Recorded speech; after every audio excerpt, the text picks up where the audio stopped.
En el siglo XVII se construyeron nuevos edificios en el costado sur oriental del Palacio Virreinal, en ese entonces su nombre del Palacio Nacional. Tenía el aspecto de una fortaleza, con dos torres en las esquinas protegidas por artillería y con troneras para la fusilería o infantería. Este palacio era mucho más pequeño que el actual, con solo dos patios y dos alturas. Tenía solo tres puertas, dos daban a la Plaza Mayor y una a la calle de las Huertas. Durante el gobierno del virrey Fray García Guerra, entre los años 1611 y 12, se construyó una plaza de toros en la parte oriental del palacio. En el siglo XVIII, el palacio quedó en ruinas en varios años, pero en 1711 se reinició la reconstrucción, manteniendo la composición básica original de dos patios y dos pisos, pero con acabados más modernos tipo barroco y dejando de lado mucho de su aspecto de fortaleza. En esta época también se construía el nuevo edificio de la catedral en el frente de la Plaza Mayor. En el siglo XIX, entre las nuevas modificaciones del Palacio Nacional posteriores a la guerra contra los Estados Unidos, está la reconstrucción de la puerta frontal en la parte norte de la fachada por orden del presidente Mariano Arista en 1852, por lo que esta puerta recibe el nombre Mariana en su honor, teniendo con ello desde entonces las tres puertas con que el palacio da al Zócalo. Durante la Guerra de los 3 años o la Guerra de Reforma en 1857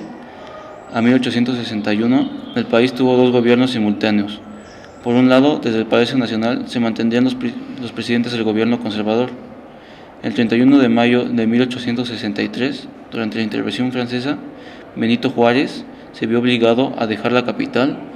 y por tanto el Palacio Nacional, que simbólicamente cierra la puerta central. En 1863, el ejército francés ocupó el Palacio Nacional y por un breve tiempo, de 1863 a 1867, nuevamente se llamaría Palacio Imperial, durante el Segundo Imperio Mexicano de Maximiliano de Habsburgo. En el siglo XX, el último presidente que usó el Palacio Nacional como residencia fue Manuel González, quien terminó de rehabilitar el castillo de Chapultepec. Aunque continuó siendo la sede del Poder Ejecutivo, albergando las oficinas principales de las Secretarías de Guerra y Marina, de Gobernación y Hacienda, siendo esta última la única que queda en la fecha dentro del Palacio Nacional.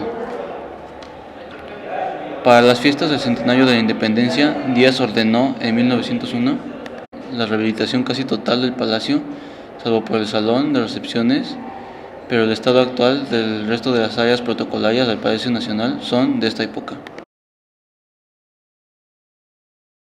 En 1945, el presidente Manuel Ávila Camacho ordenó la creación de las galerías de los presidentes y de los insurgentes, que se ubican en el segundo nivel de los patios que dan al patio de honor en la zona de la presidencia. En 1999, el presidente Ernesto Zedillo es quien emite un reglamento para el uso del palacio determinando la creación de la Conservaduría del Palacio Nacional, compuesta por miembros de diferentes ramas del gobierno federal, lo que limita la preeminencia que había tenido el Ejecutivo en la administración del inmueble a través del Estado Mayor Presidencial, por lo que la seguridad del inmueble se divide entre la Secretaría de Hacienda, quienes controlan la zona abierta al público en general, la Secretaría de la Defensa Nacional, quienes controlan los edificios del Oriente que dan a la calle de Correo Mayor, pertenecientes entonces a la primera zona militar,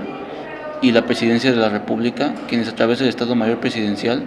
controlan el patio de honor y la zona de oficinas del presidente.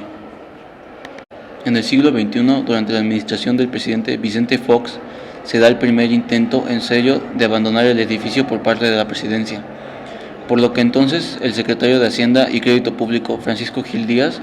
toma áreas administradas por Hacienda como oficinas. Con motivo de los festejos del Bicentenario de la Independencia y del Centenario de la Revolución Mexicana, el presidente Felipe Calderón Hinojosa autorizó el remozamiento del Palacio y de la Casa de Moneda, actualmente Museo Nacional de las Culturas, con el fin de integrarlos en un solo conjunto que cubre toda la manzana. Los trabajos son principalmente en la fachada y en su acera principal, trabajos de cimentación con la inyección de lodos de bentonita. El palacio hoy en día continúa siendo la sede principal del Poder Ejecutivo, aunque ya no es la residencia oficial del presidente, trasladada a Los Pinos en el área del Bosque de Chapultepec. Sin embargo, aquí se realizan importantes actos protocolarios del presidente como jefe de Estado, celebración del Grito de Dolores, desfiles militares conmemorativos de la independencia y de la Revolución Mexicana, mensajes del presidente con motivo de sus informes de gobierno, recepción de jefes de Estado y de gobiernos extranjeros, recepción de credenciales del cuerpo diplomático acreditado en el país, entre otros eventos. Ahora hablaremos del potencial de negocios. Es un lugar que frecuenta la gente día a día, tanto nacionales como extranjeros. Podríamos poner un restaurante de comida típica mexicana, ya que eso les llama mucho la atención a todos los extranjeros. También podríamos hablar de poner un hotel en los alrededores, puesto que solo hay uno en esa zona, y por ello tendría mucho éxito.